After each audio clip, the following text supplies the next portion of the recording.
All right, let's jump into case study number 2. This is also a rebrand. This is more of kind of a platform story. So let's jump into case study number 2. Yeah, so this company, it has rebranded. That's kind of independent of this story, I think. So this is a technology platform that serves developers, business analysts, and ultimately folks that want to query and interrogate huge volumes of data in milliseconds. And when I say huge volumes, I'm talking about billions of rows of data. And when you think about that problem, there's hundreds of use cases that can be used, whether that be telecoms companies looking at streaming data coming off cell phone towers, or whether that be, capital management or hedge funds looking at lots of data coming off, Bloomberg and things like that, external market data that they have access to. And the challenge with that company was, how do you message at a kind of broad positioning level as a brand, but also then say, hey, Mr. or Mrs. Developer at this telco, we have a solution for you. And there's only, a certain number of telcos here in the US and even internationally that have that amount of data or have the capacity to do that. So the marketing challenge was very much about, how do you go to market at an industry level and an account-based industry level, so very hyper-targeted, whilst you're messaging both to the business side, the people who want to access all that information or need that information to do real-time decisions, and also to the developers and the engineers that are building those interfaces to the business analysts. So that was ultimately the challenge that we had at the time. The solution, again, working with an agency, was very campaign themed and very much a account-based marketing effort. At the time, I had the fortune of running revenue operations, product marketing, and demand gen, like a weird kind of grouping of 3 different functions. And what that ultimately led to was, probably to this date, the best account targeting that I've ever delivered at an organization, right? And why that was because I owned, and my functions owned, the account targeting list with each sales rep, right? So each rep had a set of 100 accounts, prioritized A, B, and C. A accounts, they had 5.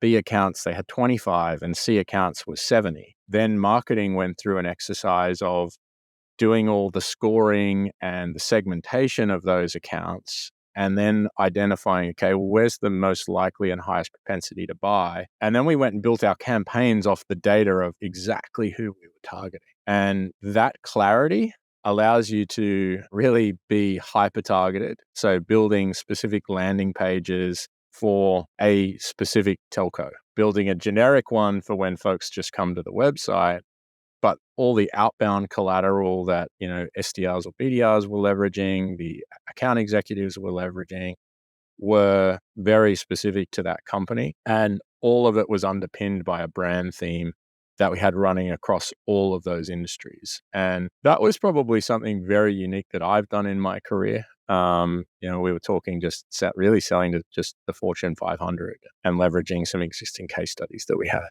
Yeah. It's always interesting. I definitely like I kind of call it proactive, reactive marketing.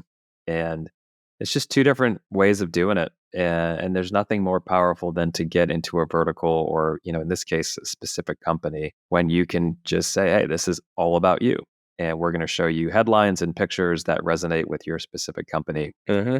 It's pretty powerful. I think, as I've been doing marketing almost 25 years now, I feel like, I initially thought that the role of marketing was, it's all about great storytelling and clever headlines.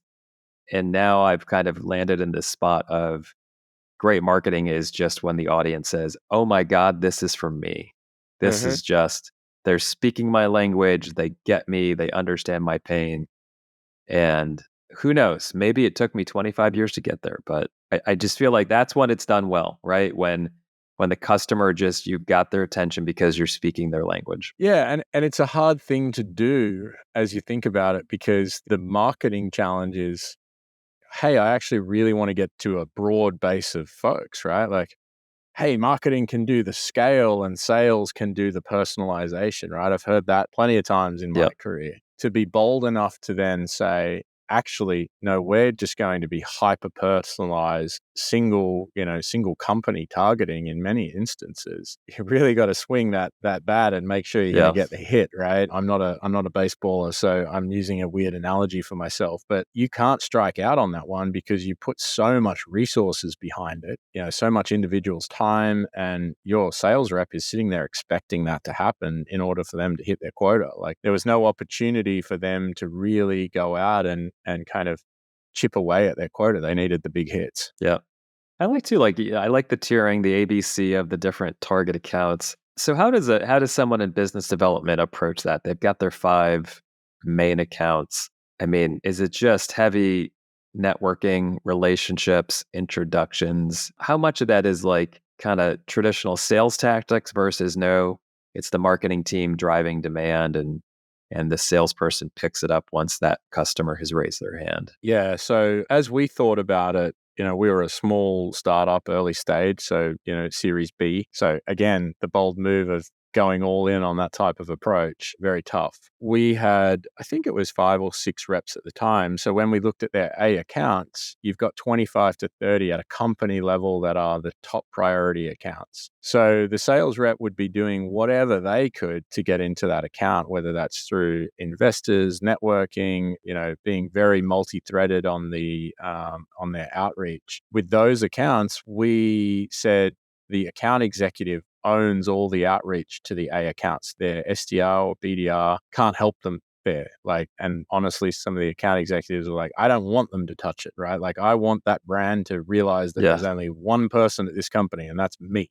Yep. And so that's where we would do the hyper personalization, company level, right? So for the B and C accounts, that was where we did more broad-based industry type marketing, industry type demos, industry type content. We weren't doing the absolute kind of nth degree of ABM for the B and C accounts because you couldn't scale that. So very much a joint effort. What we were able to do was use, the data intent data that marketing has, all of the, kind of contact technographic, infographic data that marketing can procure to help the account executive land into that account, get conversations going, find the relevant people to send the relevant content to.